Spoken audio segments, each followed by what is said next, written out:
Assalamualaikum warahmatullahi wabarakatuh. Waalaikumsalam warahmatullahi wabarakatuh. Kami mahasiswa-mahasiswi kelas kepemimpinan 6K Fakultas Ekonomi dan Bisnis Universitas Pakuan akan memaparkan presentasi yang berjudul Dampak Pandemi Corona, Indofood CBP Paling Defensif.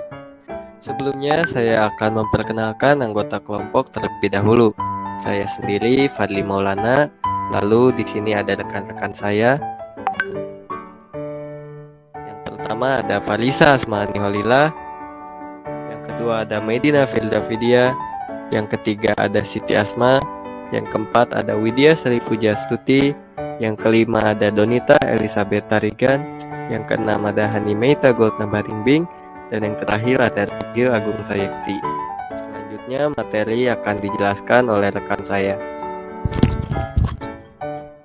Saya Hanimeita akan mempresentasikan slide pertama. Profil perusahaan Indofood CBP Sukses Makmur Tbk atau ICBP didirikan 2 September 2009 dan mulai beroperasi secara komersial pada tahun 1 Oktober 2009. ICBP merupakan hasil pengalihan kegiatan usaha divisi mie instan dan divisi penyedap Indofood Sukses Makmur Tbk atau INDF. Pemegang saham pengendali. Kantor pusat Indofood CBP berlokasi di Sudirman Plaza Indofood Tower, lantai 23, Jalan Jenderal Sudirman, KAF 76-78 Jakarta 12910 Indonesia. Sedangkan pabrik perusahaan dan anak usaha berlokasi di Pulau Jawa, Sumatera, Kalimantan, Sulawesi, dan Malaysia. Induk usaha dari Indofood CBP Sukses Makmur Tbk adalah INDF, di mana INDF memiliki 80,53% saham yang ditempatkan dan disetor penuh ICBP. Sedangkan induk usaha terakhir dari ICBP adalah First Pacific Company Limited FP Hong Kong. Berdasarkan anggaran dasar perusahaan, ruang lingkup kegiatan ICBP terdiri dari antara lain produksi mie dan bumbu penyedap, produksi makanan kuliner, biskuit, makanan ringan, nutrisi dan makanan khusus, kemasan, perdagangan, transportasi, pergudangan dan pendinginan, jasa manajemen, serta penelitian dan pengembangan.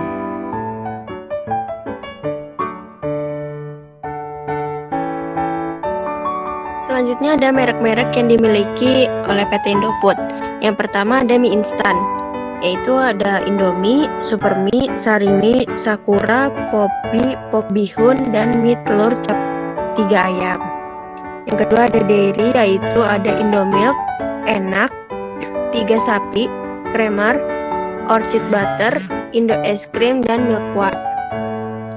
Yang ketiga ada penyedap makanan, yaitu ada bumbu racik, ada Fris, sambal Indofood, kecap Indofood, Maggi, kecap enak piring lombok, bumbu spesial Indofood, dan Indofood Magic Lezat. Lalu ada makanan ringan, yaitu ada Citato, Ciki, Jet, Kitela, Citos, dan Lays. Yang terakhir ada nutrisi dan makanan khusus, yaitu ada Promina, Sun, GoFit, dan Profita. Indofood memiliki 4 kelompok usaha grup strategis. Yang pertama ada produk konsumen bermerek. Kegiatan usahanya dilakukan oleh PT Indofood CBP Sukses Makmur yang merupakan produsen makanan dalam kemasan yang memiliki berbagai jenis produk makanan. Yang kedua ada Bogasari. Kegiatan usaha utamanya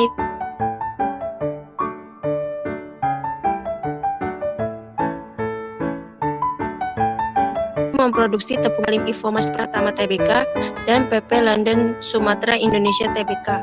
Kegiatan usaha utamanya meliputi penelitian dan pengembangan, pembibitan, pemulihan, pengolahan kelapa sawit, hingga produksi dan pemasaran minyak goreng, margarin, dan shortening bermerek.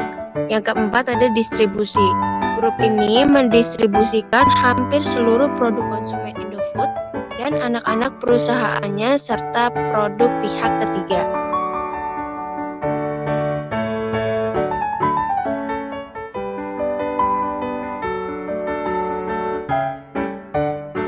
Indofood perusahaan terbuka yang tahan akan pandemi.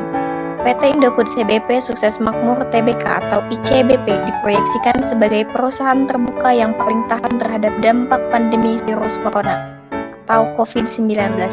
Dengan demikian, kinerja keuangan perseroan diyakini tetap bertumbuh di tengah ancaman pandemi.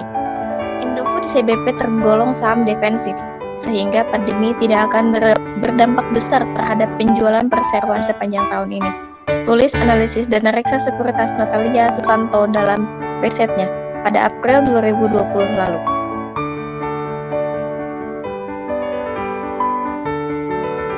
Ragam strategi pun disiapkan untuk menjamin kelangsungan usaha perseroan, diantaranya yaitu 1. Komitmen perseroan untuk selalu menjaga ketersediaan barang-barang produksinya di pasar dengan mutu yang baik. 2. Menyesuaikan strategi pemasaran perseroan dengan keadaan terbaru saat ini seperti pemberlakuan pembatasan sosial berskala besar atau PSBB. 3. Mengandalkan penjualan lewat marketplace. Meskipun penjualan produk Indofood menggunakan e-commerce belum terlalu banyak, namun tren kenaikan sudah terlihat. 4. Indofood mengeluarkan varian terbaru yang diproduksi terbatas seperti Indomie Bineka atau Indomil Tobot-Robot. Produk lama juga terus dipugar dengan mengubah kemasan agar lebih menarik. Besarnya perhatian yang diberikan perusahaan Indofood terhadap sumber daya manusianya ditunjukkan dengan pemberian pelatihan berdasarkan kebutuhan kompetensi di setiap jabatan, mulai dari tingkat jabatan operatif yang bersifat teknis hingga tingkat dan leadership. Keseluruhan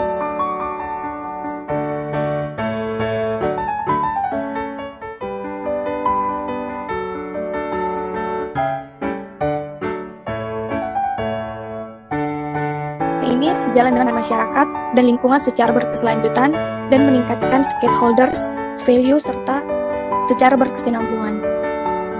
Bagi PT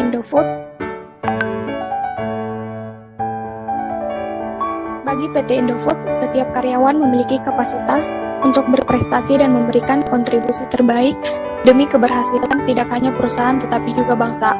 Maka, seluruh bagian SDM sangat diperhitungkan perkembangan. Tujuannya untuk menghasilkan tenaga kerja bertalenta yang merupakan tenaga ahli yang mengerjakan pekerjaannya dengan baik dan bertanggung jawab. Selanjutnya ada inisiatif mendongkrak penjualan. Ekspektasi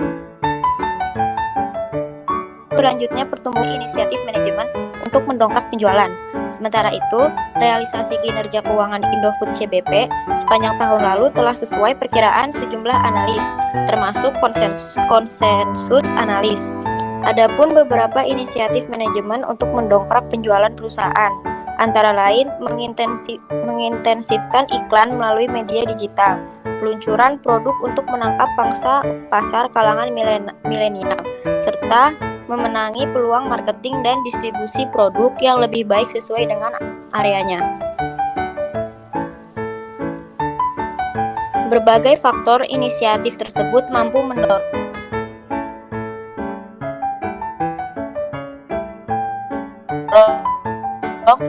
dana IC dengan target Rp11.600. Target tersebut juga merefleksikan kinerja keuangan Indofood CBP tahun 2019 yang sesuai ekspektasi dan perkiraan berlanjutnya pertumbuhan kinerja keuangan tahun 2020.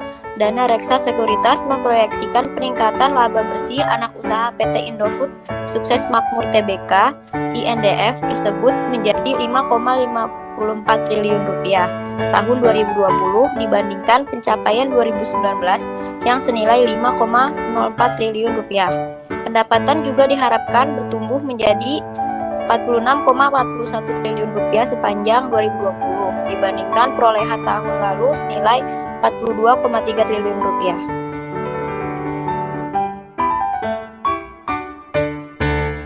Menurut Natalia, semua divisi kerja keuangan yang solid.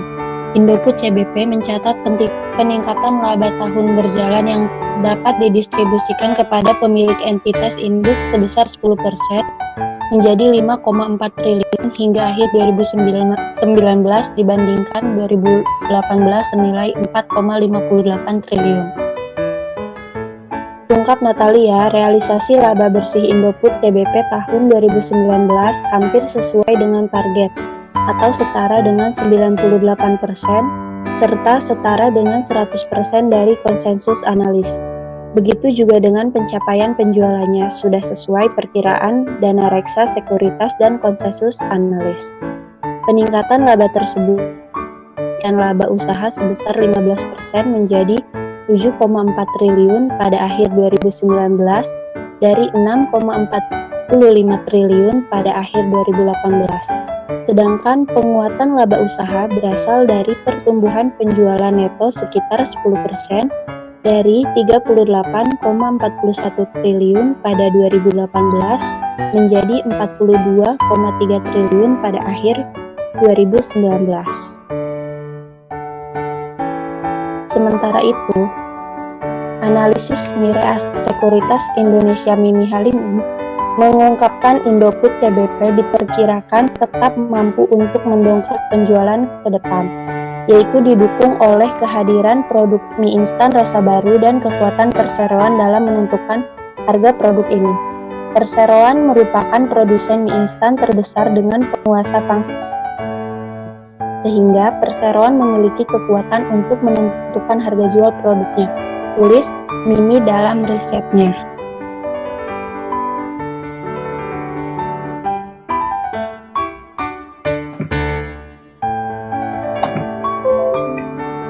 Realisasi kinerja keuangan Indofood CBP tahun 2019. Realisasi laba bersih merefleksikan 99,8% dari target yang ditetapkan Mirai Aset Sekuritas. Sedangkan pendapatan perseroan senilai 42,29 triliun merefleksikan 97% dari target yang ditetapkan Mirai Aset Sekuritas dan setara dengan 99,2% dari konsensus analis. Melihat realisasi kinerja keuangan tersebut, Mirai Aset Sekuritas sedang melakukan review terkait prospek kinerja Indofood CBP ke depannya. Sebelumnya, Mirai mempertahankan rekomendasi beli saham CBP dengan target harga 13.300. Sementara itu, Indofood CBP mendapatkan penawaran untuk mengakuisisi perusahaan yang berbasis di British Virgin Islands, Pinehill Corporation Limited, dan Steel Lake Limited. Saat ini perseroan sedang melakukan uji tuntas atau due diligence atas penawaran tersebut. Sekretaris Perusahaan Indofood CBP Sukses Makmur, Gideon A. Utko, pernah mengatakan, perseroan mendapatkan penawaran untuk mengakuisisi seluruh saham Pinehill Corporation Limited dan Steel Lake Limited pada 11 Februari 2020. Namun perseroan tidak langsung memutuskan untuk menerimanya atau tidak. Untuk menjajaki penawaran tersebut, perseroan akan melakukan due diligence atas grup Pinehill sebelum memutuskan untuk menerima atau tidak, ucap Gideon selaku sekretaris perusahaan. Lalu apa itu grup Pinehill? Pinehill Corporation Limited atau grup Pinehill sendiri merupakan sebuah perusahaan induk yang memiliki 4 usaha. Kegiatan usaha utama grup Pinehill adalah di bidang pembuatan mie instan untuk Arab Saudi, Nigeria, Turki, Mesir, Kenya, Maroko, dan Serbia. Grup Pinehill menggunakan merek Indomie berdasarkan perjanjian lisensi dengan PT Indofood Sukses Makmur Tbk atau INDF yang merupakan induk usaha Indofood CBP Sukses Makmur. Sekian pemaparan materi yang kami sampaikan terkait dengan keadaan perusahaan Indofood CBP di tengah situasi pandemi corona. Kurang lebihnya kami mohon maaf dan kami pamit undur diri. Terima kasih. Wassalamualaikum warahmatullahi wabarakatuh. Waalaikumsalam warahmatullahi wabarakatuh. Waalaikumsalam warahmatullahi wabarakatuh.